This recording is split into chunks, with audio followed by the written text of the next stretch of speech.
If you've ever heard your sugar's a little high, we'll just watch it, this episode is for you. Pre-diabetes is not something to watch. It's your early warning, and it's also your best chance to turn things around before it becomes type 2 diabetes. And for the people already living with type 2, yes, remission is possible for many patients. And yes, you can protect your eyes, kidneys, nerves, and heart. We're talking about foods you'll actually eat, realistic daily changes, and why needing medication is not a personal failure. This is not about shame. This is about taking control. Let's get into it. Today's episode of Vital Voices is brought to you by Oaktree Medical Center and Wellspring Lifestyle Group. Are you enjoying Vital Voices? Do you find our conversations educational, engaging, and inspiring? Then like, subscribe, and tap that notification bell to keep updated on new episodes and more. Vital Voices. Welcome to Vital Voices, the podcast where we amplify the stories, insights, and expertise of the people shaping the future of our communities, our conversations, and our country. I'm your host, Alexis Burrows. Thank you for joining us. Today, we're talking about blood sugar, prediabetes, and type 2 diabetes, and whether they can actually be reversed or pushed into remission. Our guest is Endocrinologist Dr. Carmen Cartwright, who is also Clinical Director of Specialty Clinic at Oaktree Medical Center. She treats patients every day who are trying to stop prediabetes from becoming diabetes, and people already living with type 2 who want to get their numbers down and protect their eyes, kidneys, nerves, and heart. We're going to cover what those diagnoses really mean, what remission actually is, the role of food, movement, sleep, stress, and medication, and the first two changes you should make if your doctor just said your sugar is high. Quick note, this conversation is for education, not individual medical advice. Please talk to your own provider. So let's get started. Welcome back to the show, Dr. Cartwright. Thank you for having me. It's always a pleasure to sit and chat with you. Awesome. So we are in November, which is recognized both nationally and internationally as Diabetes Awareness Month. And so we are happy to have you on the show to talk about diabetes from a slightly different angle than people normally do.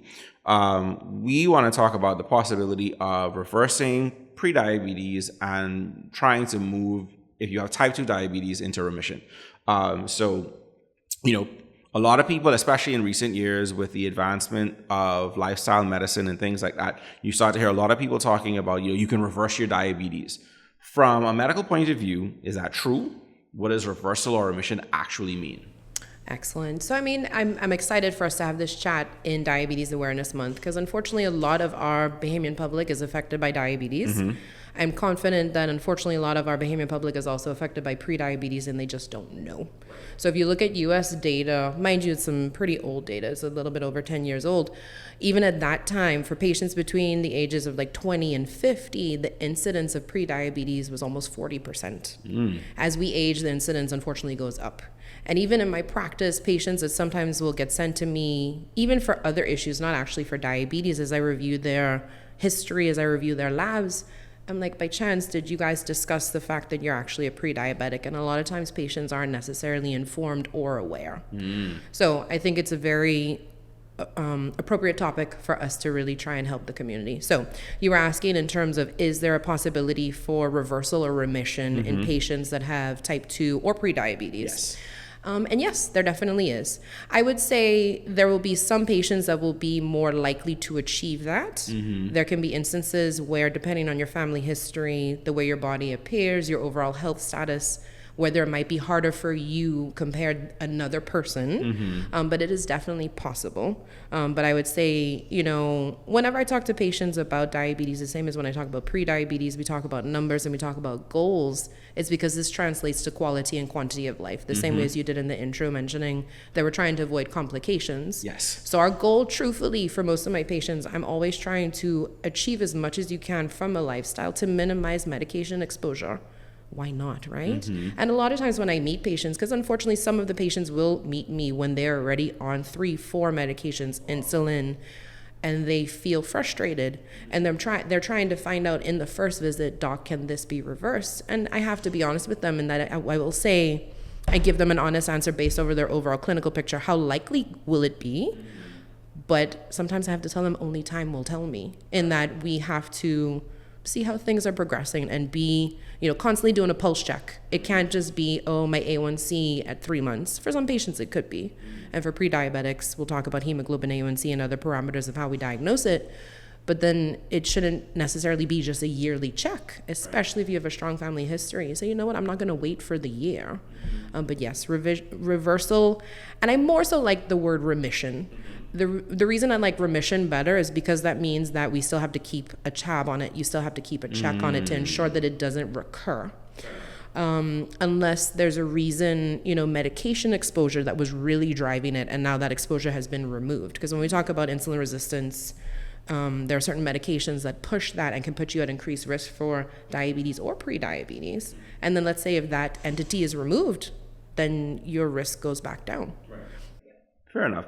I mean, I imagine one of the important parts of that is, patient adherence to whatever's prescribed, whether it's lifestyle, whether it's medication. That's always a big part of that conversation in terms of what is possible. A lot of that is hinging on, are you doing what you should be doing when you're getting the advice or the directives from your physician and you're going back out into your everyday life? I imagine that's a big part of it. Most definitely. So for listeners who may be unfamiliar, I know we might have covered this, I think, when we had you on last year and we were talking about diabetes, but we always appreciate there might be new listeners to the show. So what is the difference between pre-diabetes and type 2 diabetes in terms of, the numbers, and then also like just how your body works and what's happening on the inside? Excellent. Okay. So I think the way I perceive pre-diabetes and type 2 diabetes, now this doesn't really account for type 1. And, we've had a conversation about that in the previous cast, and we can always talk about that at length. But this is more so talking about patients pre-diabetic and type 2 diabetics. Right. I see it as a spectrum in that type 2 diabetes is driven by insulin resistance. Mm-hmm. Insulin, to remind everyone, is a hormone, a chemical messenger made by your pancreas, an organ in the body that helps to control your sugar levels. In patients who are pre-diabetic or they convert over into full-blown type 2 diabetes, your insulin is no longer working as well as it should. It's called insulin resistance, reduced sensitivity. So for patients with let's start at the one end of the spectrum. With pre-diabetes, most patients won't have any symptoms at all. It's going to be something that your doctor mentions to you on your blood work. Or I've even had people mention it to me, my mom has diabetes. She was checking her sugar. I was hanging around. I wanted to check my sugar, and I saw that it wasn't, or my mom said I should get checked because I'm not sure if it's normal or not. And most patients, again, with pre-diabetes will not have symptoms. Hemoglobin A1C, that's your 3-month sugar average. Sometimes you'll hear doctors refer to it as the A1C, can be used as a way to diagnose pre-diabetes. That would be a level 5.7 up to 6.4. A normal level completely is around 5.5. Sometimes people can have slightly lower levels. Whereas when we then transition over into full-blown diabetes, that's an A1C of 6.5 or higher. If we then use fasting sugars, so you check your finger prick or you have a blood draw done when you do your annual and you fast for a couple hours before, fasting sugars above 100, less than 126 are pre-diabetes, 126 or higher is diabetes.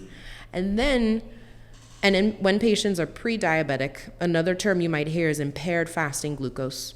Again, your fasting sugar is above normal but not yet diabetic. Or you can have impaired glucose tolerance, where people do a 2-hour glucose tolerance test. They have you drink some really sugary liquid. All of the ladies that are listening who've ever gone through pregnancy unfortunately knows what it tastes like, because we all get screened for gestational diabetes. 2 hours afterwards, if your sugar is above 140 but less than 200, that would be pre-diabetes. Whereas if it's above 200, that's diabetes. So different ways that we as physicians can look at your risk and help you to understand, some patients will hear the word borderline. I got to keep an eye on my sugar. But no, I'm not yet a diabetic. Those are the numbers that you could look at. Okay. Whereas it's not until type 2 diabetes that you typically will start to have the symptoms of high sugars. Right. I know you mentioned earlier on that, we have a high rate of diabetes and pre-diabetes here in the country. Who is most at risk of developing, pre-diabetes and type 2 diabetes? And then are there risks that we are in control of that we can change? And some that we can't, perhaps? For sure. So I would say people who are at risk, unfortunately, genetically, right? If you look at your mom, your dad, if you've had siblings that have already gone through it, a grandmother, that is something that you unfortunately cannot change, right? We don't get to pick the family that we have. Other things, mostly otherwise, things you can modify. That would be lifestyle. So people are going to be at risk, unfortunately, obese, overweight patients, patients who live a sedentary lifestyle, so you're not doing any exercise outside of what you might do for just daily functioning, daily living. Patients who have issues with chronic stress. There is some data to suggest that stress itself can also increase insulin resistance. Definitely patients who are on chronic medications that unfortunately can increase insulin resistance. So that's steroids. Like, let's say if someone's going through a severe autoimmune disease, they see rheumatology, or they have recurrent issues with joint pains and they're put on steroids, that can increase insulin resistance. Patients who are on HIV therapy, some of them can increase insulin resistance. People who go through transplants. And thankfully, I've seen quite a few patients here at home who've been graciously granted transplants. Long-term anti-rejection medicines that help you to hold onto your transplant can also increase insulin resistance. So some of those things might be able to be removed, but not necessarily all of them. So I would say the big modifiable part of pre-diabetic or patient with pre-diabetes, or type 2 diabetes, is going to be lifestyle. Exercise and diet. Fair enough. So when we talk about the word, reversal or remission, right? Take it to the labs, because you mentioned A1C, right? But what are you looking for as a physician that has to change in the labs to say, okay, we can now say that your pre-diabetes or type 2 diabetes is either in remission or has been reversed? Understood. So I would say if I have a patient with pre-diabetes, and let's say the first time I meet them, their A1C, that 3-month sugar average, is at the higher end. They're like 6.3, 6.4. Because remember, 6.5 or higher is diabetes. So they're almost there. They're almost on the cliff. And we talk about their diet, and they mentioned to me, a lot of sugar, sweetened beverages. They mentioned, I eat Kentucky almost every day, whatever it might be. And sometimes it doesn't have to be to that extreme either. It can actually be they eat a lot of carbs that can be nutritious and healthy, right? Like plantain and sweet potato, cassava, breadfruit, all of these things that are naturally grown for us in our community have a lot of starch. So anyway, let's say that they have that in their diet and we make these changes, and then I see them in a month, they're doing some finger sticks. Although for pre-diabetics, I usually don't belabor them with finger sticks. I reserve that for when they actually become a diabetic. Although there are new devices, the Dexcom Stelo, which is the first, FDA approved over-the-counter continuous glucose monitor that pre-diabetics could wear. Type 2 diabetics only on oral medications could wear if they wanted for sugar monitoring. But if I see them back and I notice that their fasting sugar is where I want it to be, I see their A1C has come down to 5.2, 5.3, you're in remission. And again, I like remission better than reversal because they need to keep a tab on it to make sure it doesn't recur and come back. For type 2s, then it would be usually that those patients are on medication. Some of them don't even need medication. I've had patients who come to me with an A1C of 10% and it's all diet. And we talk about diet. They're drinking sodas 3-4 times a day. They have large servings of carbs. It's really the sugar sweetened beverages, I think, is like the crux for a lot of people. And then portion sizes in our community, which I know we talked about that with our last talk. Mrs. Cambridge, shout out to her for always giving us wealth of information. The carb portions that we have as a typical Bahamian diet, it should not be real life. It's heavy. It should not be real life. But let's say if I see that they're able to cut down on their medications each time I see them, sugar levels are looking good. Let's say if we've repeated an A1C, because sometimes I'll see people in between and just let them wear a device for sugar monitoring or do the finger sticks. And I try to take the medications away. And I always say, yes, we're doing this, but it isn't that we're not still doing our checks and balances to make sure you're still controlled. Right. Because unfortunately, I have met patients before who will say, doc, I want to do this naturally. I am all for the consideration for lifestyle changes, but, for some patients who are going to tell me I'm going to have soursop leaf tea, but never check my sugar, you're not answering the question to make sure that you're okay. Right, because you have to test it. You have to know that Correct. It's actually changing. Yes, right? Yes, especially if you're making big changes. So for type 2s, to consider them in remission, I would want to see decreasing medication requirements, sugar's still in the range we're aiming for, and then if I'm able to take more and more away, and then the A1C, even for diabetics, if it's in a pre-diabetic range, I would consider that remission. It doesn't have to go completely normal. Right. But because again, you're still coming from a higher state to a lower spectrum, right? So that's what I would consider remission for them. Okay, understood. Would you say that there's like a window where, it's easier on one end versus more, like, so for example, would it be easier for someone who is, just recently diagnosed with prediabetes to go through the process of getting into remission than somebody who may have had diabetes for 5, 7, 10 years?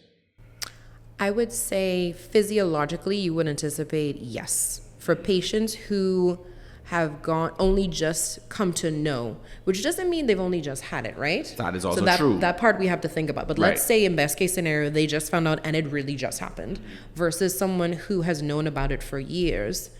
You would anticipate the person who only just found about it hasn't had as much strain on their pancreas, because when you're having insulin resistance, again, your pancreas is having to push out way more insulin than it really should to achieve the same state of normal sugar. So the anticipation would be that someone who's had it for longer, that it would be harder, let's say. But I also think that, our bodies are not in a vacuum. There's so many variables. So again, if still that person who's had prediabetes for 10 years has never listened to Cambridge and never changed their diet, right, has never enrolled in programs. I know we were talking about, you guys are doing a community program at your church to get people active, and they're not doing something like that. How do you expect something to change if you haven't made the effort? You see what I mean? So I still think my goal is everyone has the opportunity, and then we just see what happens. But yes, the longer you have it, the more strain on your pancreas. But theoretically, at some point, your pancreas can get very tired and just said, I'm done. Stop asking me for more. Yeah, and that's the issue. That's the real issue there. Yeah. Okay. So, speaking of, we started calling her our resident nutritionist, Mrs. Cambridge. We do want to talk a little bit about food, and, the metabolic healing process. So, people hear so many rules when they start to hear about, how they can make adjustments to fight, diabetes, prediabetes, and try to move into a space of remission. What does an ideal plate look like for someone who's trying to reverse prediabetes? Let's start there. Okay. Then I would say an ideal plate. We really need to include more non-starchy vegetables in our diet. We need more fiber in our diet. Getting rid of sugar-sweetened beverages. And sometimes, again, people will have a misconception, she's only talking about sodas. No. I'm talking about juices. I'm talking about lemonades, sweet teas. I had a patient just today actually talked about cranberry juice and was, it's a misconception. Full of antioxidants and vitamins. It's got to be great. Yes, it has those benefits. But have you ever eaten a raw cranberry? Next time, Thanksgiving's coming up, Christmas is coming up. My husband makes really good cranberry sauce. Shout out to him. When you taste a raw cranberry, it is what I imagine eating joy tastes like. It is very tart. It is not pleasant. So to make cranberry juice or cranberry soft sweet, they add a lot of sugar. So either way, I think the issue is that we have also too much processed foods. So you need to add more non-starchy vegetables. That needs to be, for a pre-diabetic, I would propose like a third of your plate non-starchy vegetables, or a third of your plate lean proteins, less processed foods, so less hot dogs and bologna and things of that nature, right? And then a third of your plate for complex carbohydrates. So more so brown rice instead of white rice, wheat or brown bread and whole grain bread instead of white bread. And it's not to say that these things don't still have carbs. They still have carbs, they still have calories, but it's the way your body processes them that allows for improved sugar control. And I would say that's the biggest place, or the portion sizes of what a plate could look like for a pre-diabetic. Right.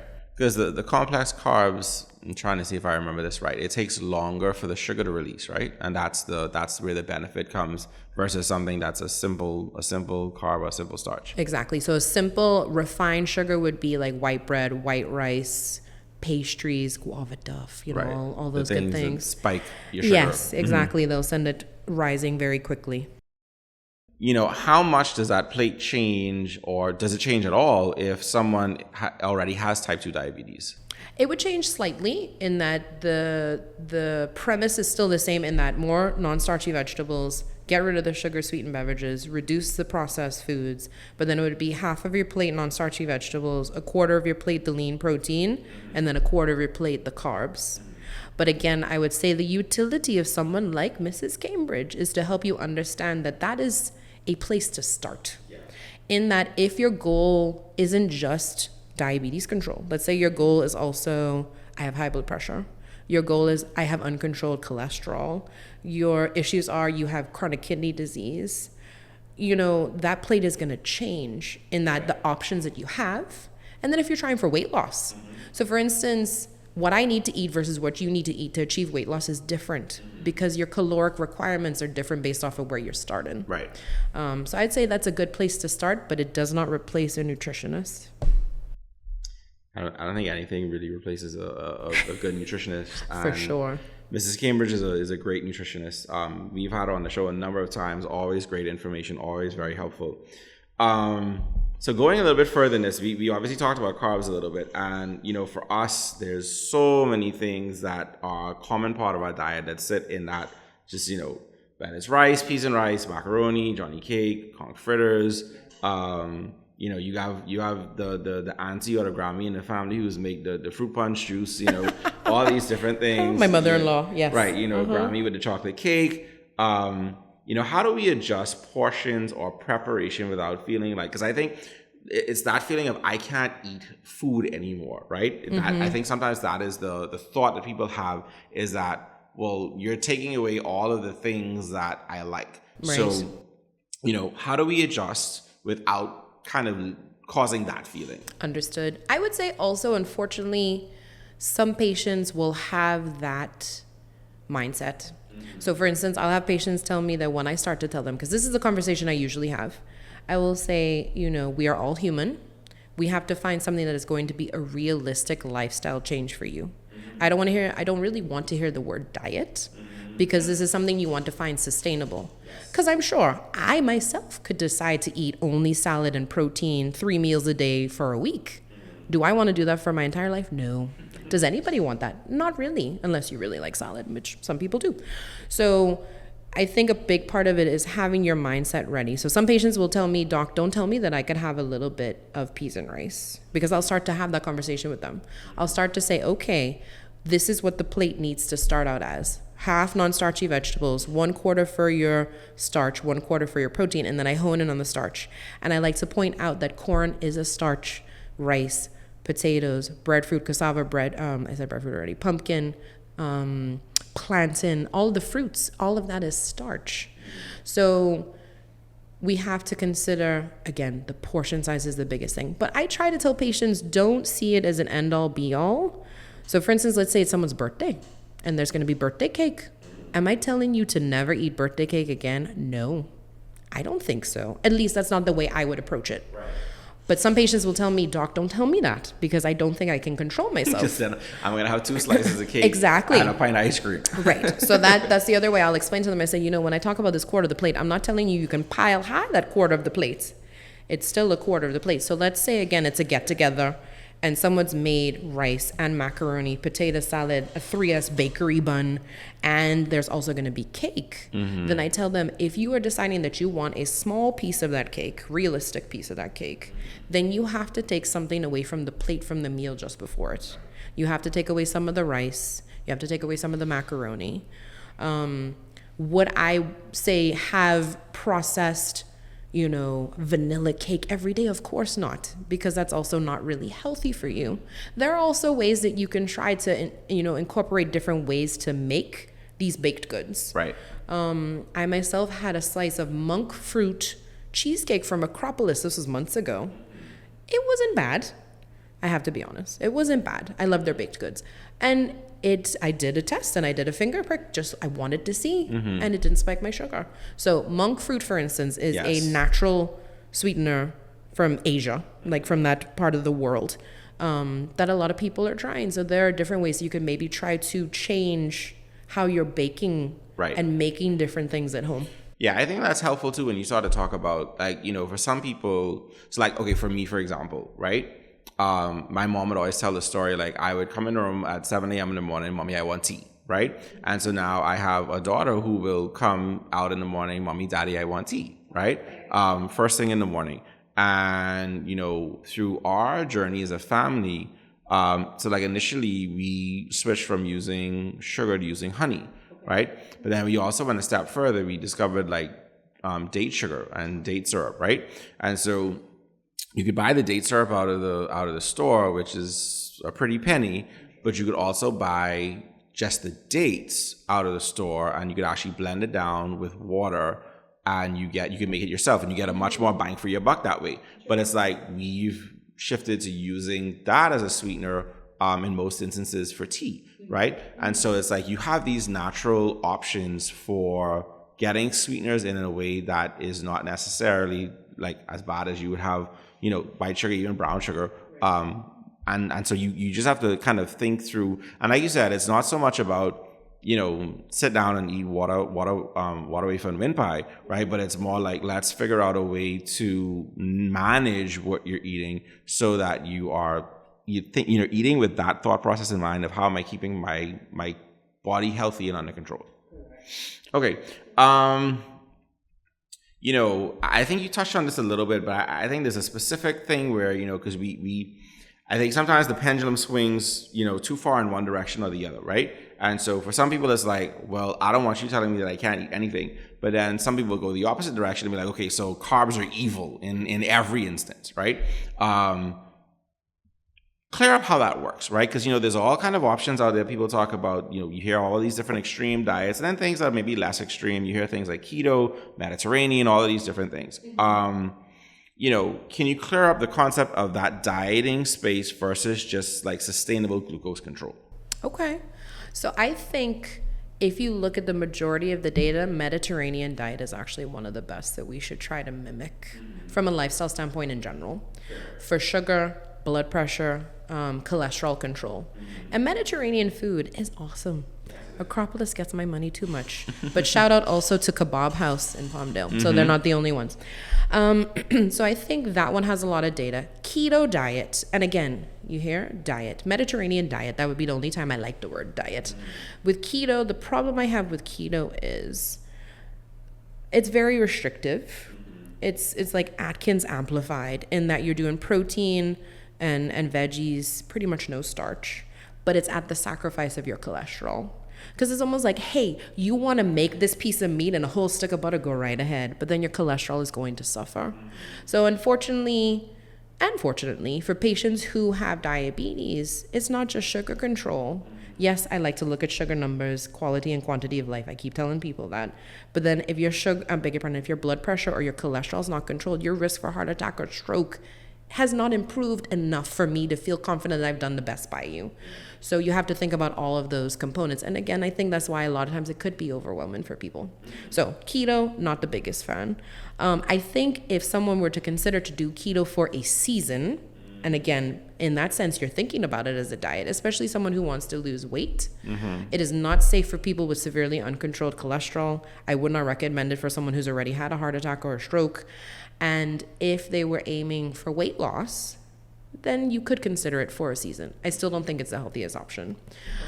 Intermittent fasting has surprisingly been shown to improve insulin resistance. So for some patients who can really get away with intermittent fasting, and for anyone who's listening who doesn't really know what it is, you can do it two different ways. Sometimes it's a particular eating window per day.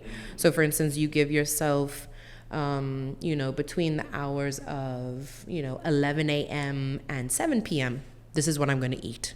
The other hours of the day, I can only have liquids and mainly going to be non-sugary beverages like water, right? Or I've had some patients who will actually, eat a balanced diet for 3 days and then skip a whole day. I can't do that. That's not me. But some people will do that. Again, maintaining hydration is key. Anybody that's going to try that, you have to be safe. Don't hurt your kidneys in the meantime. But again, I think the overall goal has to be a lifestyle change, something that you could see as a long-term change. And it takes time. It also takes it takes willpower. And it also takes giving yourself grace in that when things don't consistently line up every single time, realize that you are human. For the listeners out there who don't really see me other than a picture, I'm an obese person. I've been dealing with it my life, right? In that there will be times that I can do really well because I know what to do. I tell people what to do all the time. But we also have to find a way to make it work for ourselves. So I say that to say there will be ebbs and flows in consistency.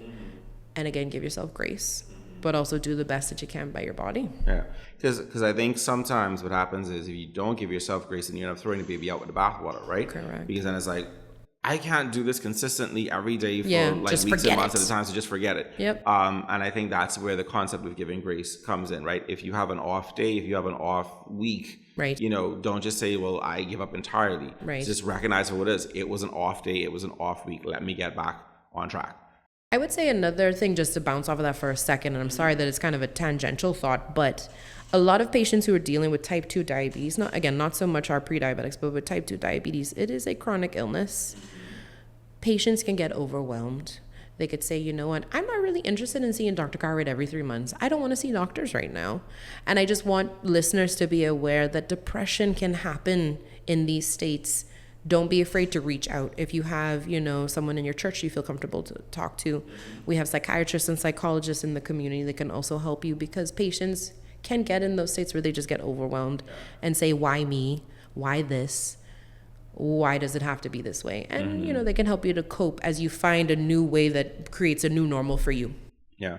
No, I think that's very helpful. I know for us, you mentioned it, we were talking off air a little bit before we started, and the group that my wife is leading in our church now, the Body and Soul group, a big part of that is community, because that is a big part of it. Your social connections are important when it comes to going through any sort of challenge, whether it be physical disease, whether it be something with mental disease like depression, anxiety, things like that. No matter what it is, having a strong community is helpful. And so I think it's important to bear that in mind as well, that you don't just isolate and pull away into yourself, but you find people that you trust to build community with and have, conversations and have outings and try to stay connected in that way, so you're not just lost in your own thoughts about whatever it is that you're fighting. Most definitely. Yeah. So another part of the lifestyle space would be movement. So that's another big part of it.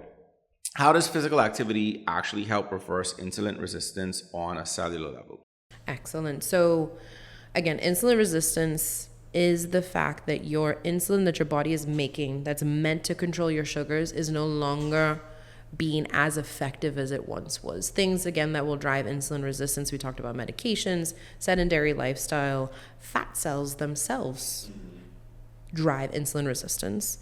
Physical activity, specifically cardiovascular or cardio, right? So elliptical, walking, swimming, jogging, biking. And World Health Organization says it could be as simple as walking, moderate intensity activity, 30 minutes 5 days out the week, or an hour 3 days out the week, can make a huge difference in that. What it is allowing is for your insulin, as it hits the receptors on the muscle cells, it allows your muscles to actually absorb more insulin from the bloodstream, shift it into cells so that it can be used. Because sugar is what fuels your body, allows your body to move. It's not the only thing that fuels your body, and that's how keto diet works, and that's allowing fat to be used. But it's much... Our body is most efficiently created to use sugar, aka glucose, for physical activity. So cardio is the name of the game. Yeah. And for our listeners, because people will say moderate, what does that mean? Because I know it's this thing like I think you could talk, but you can't sing, or you could... Excellent question.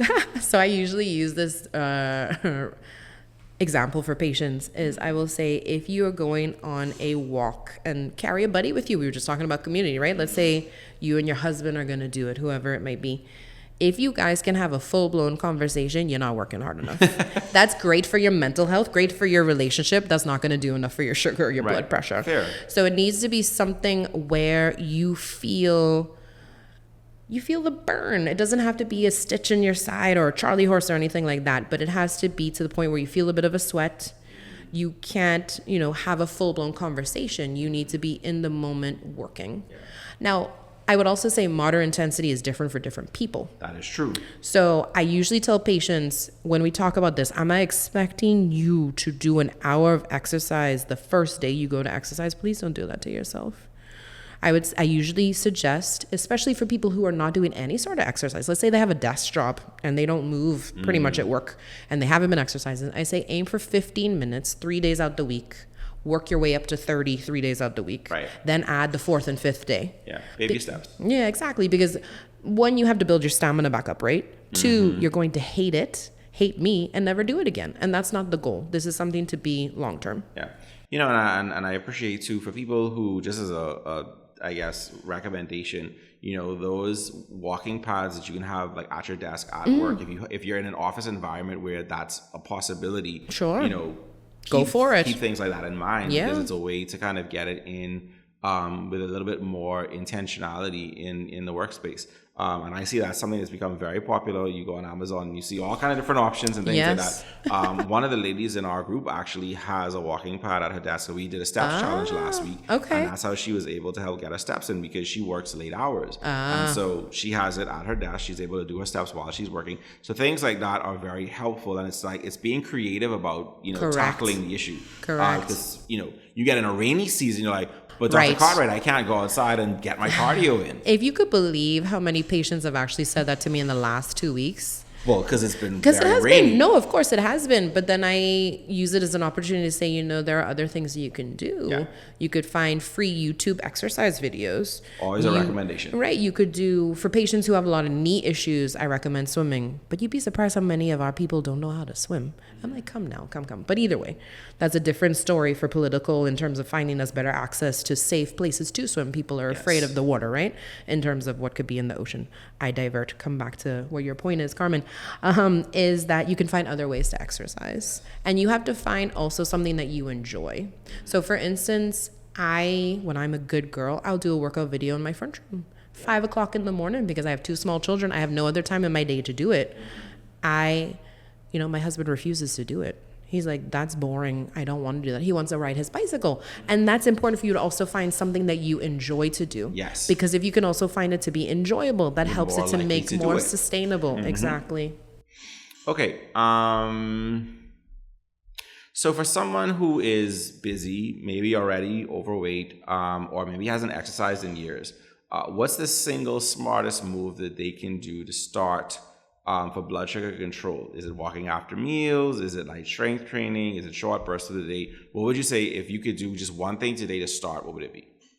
And one thing to start specifically physical activity wise? Okay, understood. Walking. Just start with walking, because you want more of that cardio. Yeah. I will say that the more muscle you can have, that will change your insulin resistance as well. So if you can then introduce the weights as well, that would be awesome. But walking, start somewhere, start with something, get your body moving. Sometimes people, again, will get overwhelmed and they'll be like, oh, I got to go get a subscription to McFit. If that's what you want to do, go for it. But it doesn't have to be that. And I say we have a lot of spaces now where you can just walk, right? Like we have beaches we walk along the beach. You can walk along Montague, you can walk along, you know, Saunders, you can walk along Goodman's Bay. Like even now, as the weather starts to get a little bit cooler, like the Bahamas Strip is really awesome right now because you have a lot of cover with the trees, so you get shade. You don't have to get beaten down by the sun. Right. But it's like there's opportunities, and it's free 99, like people like to say, right? Understood. Yes. Because you know people have that part of the struggle as well. It's like, well, how do I pay for a subscription at the gym?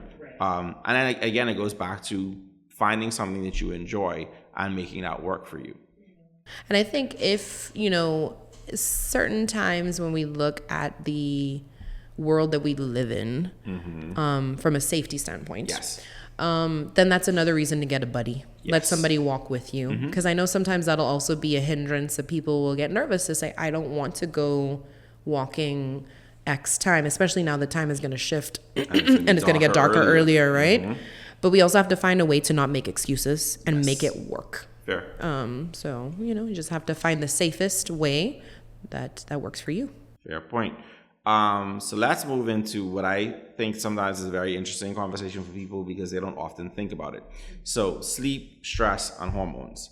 So how do stress hormones, poor sleep, make blood sugar worse, even if you are, you know, working on your diet or working on your physical activity? What role do those two factors play in stress hormones and poor sleep?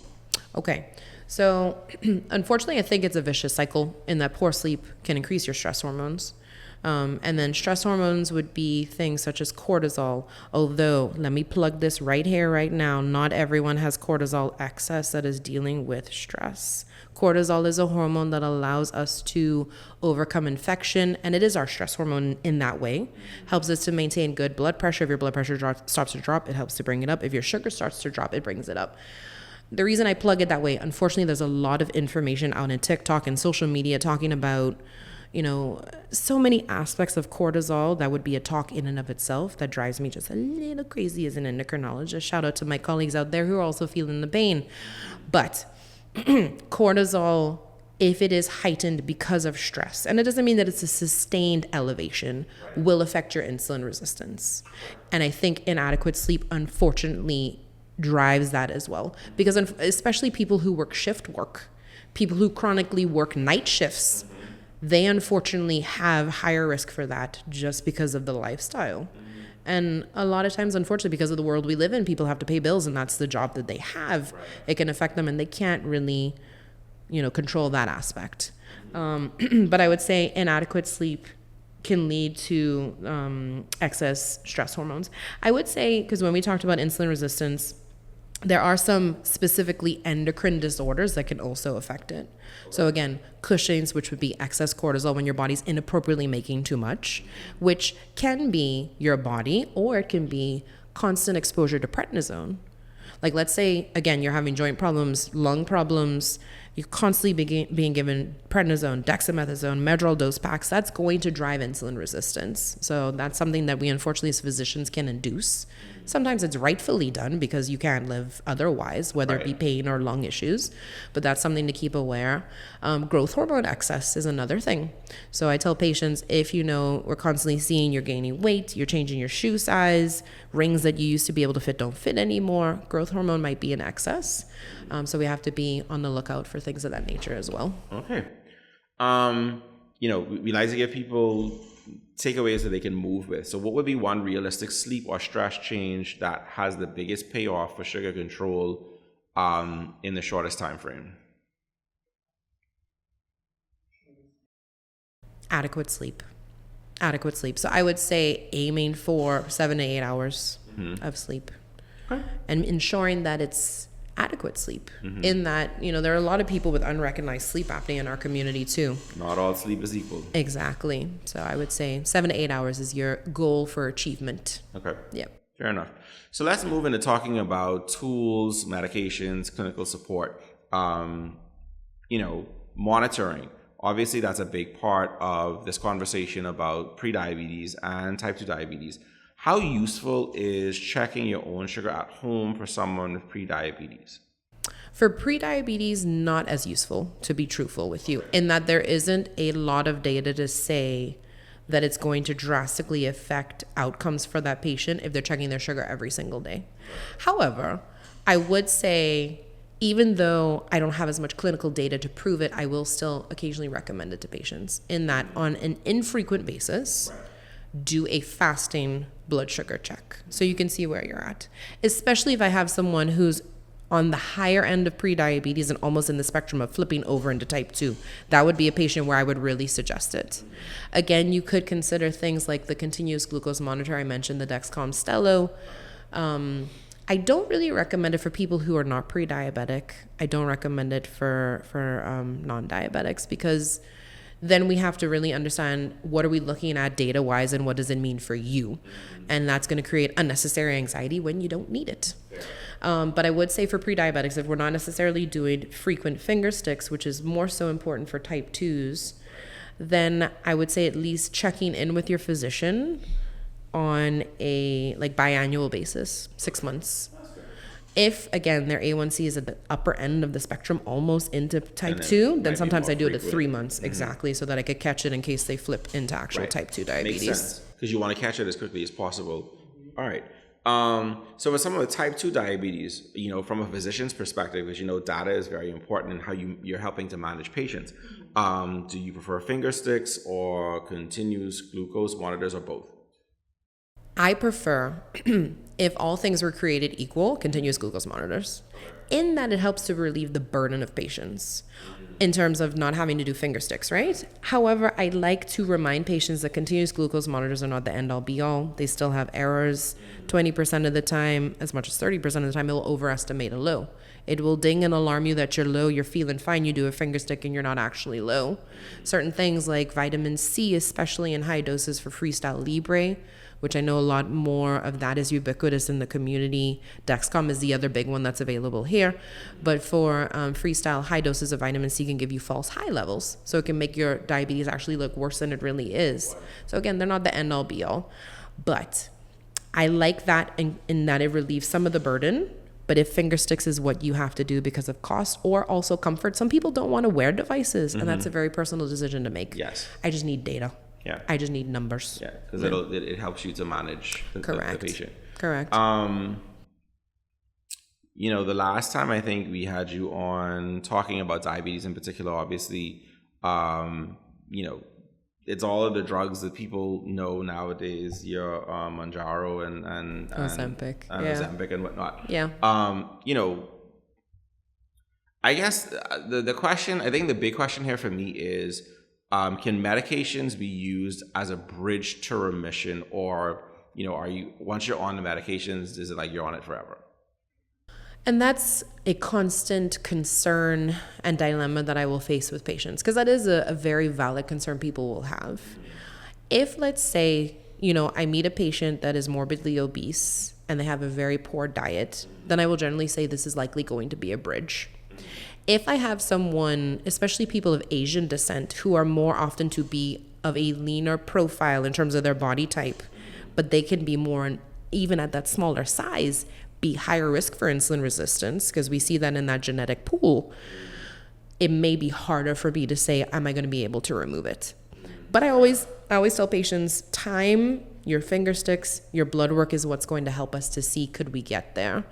You know, some of the pre-diabetic patients, I may offer them metformin, which is, you know, the oldest school, apart from insulin, beg your pardon, diabetic medication out there that we still consider as first-line medication. I might recommend it to them, especially if, let's say, they have been at a 6.3 at the upper end of pre-diabetes, right? Almost tipping into diabetes for years, and we don't see it budging despite maximal lifestyle effort. I might recommend that to them.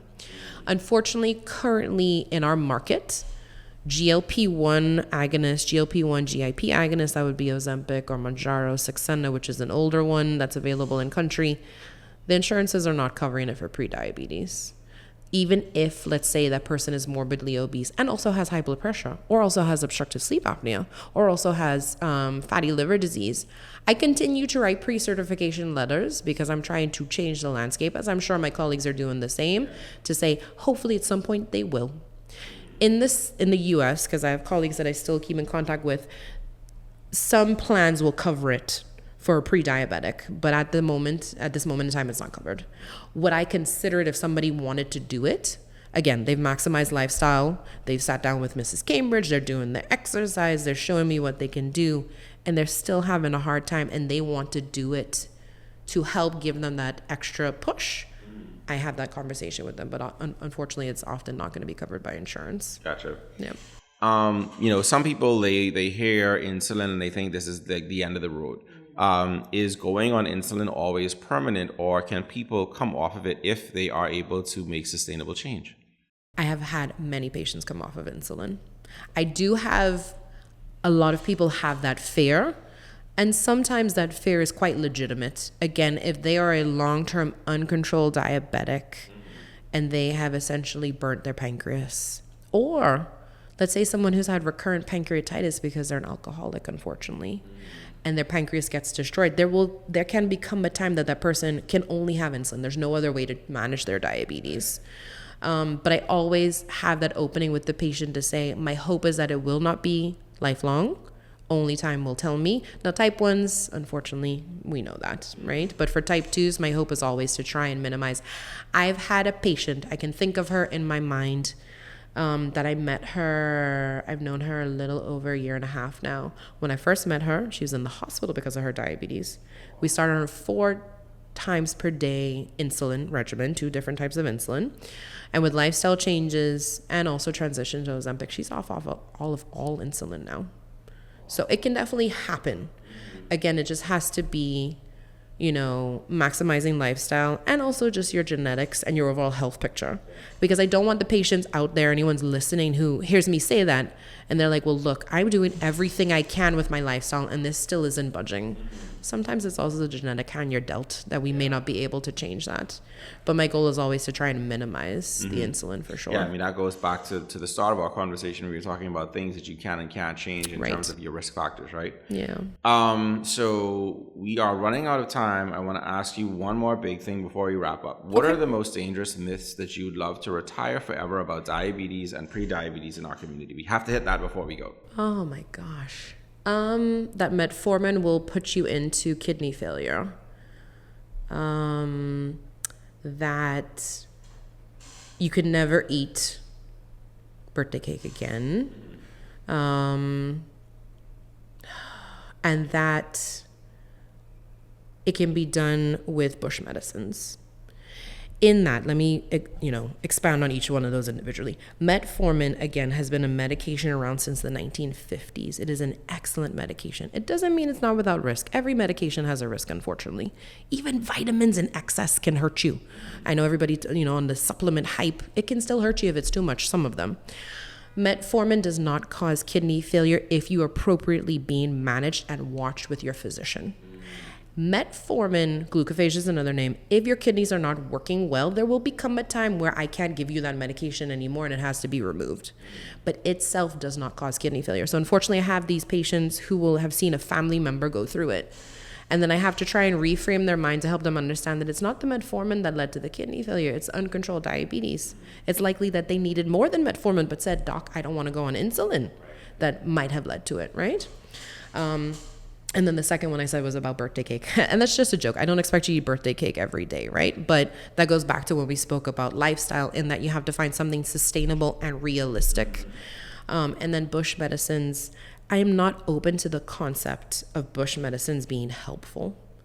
But unfortunately, a lot of patients who end up reverting to that side of natural options, a lot of them will not continue to monitor what is happening with their body. And then they end up in a really bad situation. The other problem I have with natural options is until we have a study that shows you how it works, how it interacts with other things, I don't know how your soursop leaf tea is going to interfere with the medications I give you. So I always tell people that's my worry. I'm not opposed to it. Some of the medicines we use were, found in the bark of trees, in the spit of lizards. I'm open to it, but you need data to be safe to. Okay. All right. As we wrap up then, for someone, so it's basically 2 parts. For someone who either is, told that they're borderline, or for someone who is already a type 2 diabetic, what would you say are the first 2 changes you want them to make this week to start to work towards trying to get in remission? Excellent. I would say if you are drinking sodas or sugar-sweetened beverages, let them go. Eat your carbs rather than drink them. I think when people drink their carbs, they really don't appreciate how much they are having. Exactly. Portion control also goes along with that, because again, portion size is not real for us. And then exercise. Start with at least walking and work your way up to some exercise. It will make a huge difference for your life overall. Awesome. And I guess one final thing, when should someone, what is a sign or a couple of signs that should tell a patient that they need to go beyond primary care and come and see an endocrinologist like you? Oh, please come down and see me. I would say hemoglobin A1C levels greater than 9% off the bat should be coming to see me or one of my colleagues. If you are constantly hitting a wall where your doctor is increasing your medications and you really don't see a change, come and have a conversation. And then if you are worried that there might be something else going on in your lifestyle and your health, and that it's not just simple diabetes, if you wonder if it's excess cortisol, is it excess growth hormone, is there something else driving it, come and see us, come and have help so we can try and help you understand what's going on. Okay, awesome. All right, thank you so much, Dr. Cartwright, for taking Thank time you. out of your busy schedule to join us again on Vital Voices. A lot of great information for our listeners. Thank you for your time and your expertise as always. Thank you so much for having me. All right, so for our listeners, here's what you need to remember from this conversation today with Dr. Carmen Cartwright. Pre-diabetes is a warning light, not a life sentence, and catching it early gives you power. And even with type 2 diabetes, many people can reduce meds, protect organs, and in some cases reach remission. It is not too late. If this episode has helped you, please share it with someone who needs to hear that they are not stuck. You can find more episodes of Vital Voices on YouTube and everywhere you get your podcasts. Follow, subscribe, and tell us what you want us to talk about next. Until next time, stay informed, stay connected, stay well, and stay tuned for the next Vital Voice. We'd like to thank today's sponsors, Oaktree Medical Center and Wellspring Lifestyle Group. Are you enjoying Vital Voices? Do you find our conversations educational, engaging, and inspiring? Then like, subscribe, and tap that notification bell to keep updated on new episodes and more. Why you for just?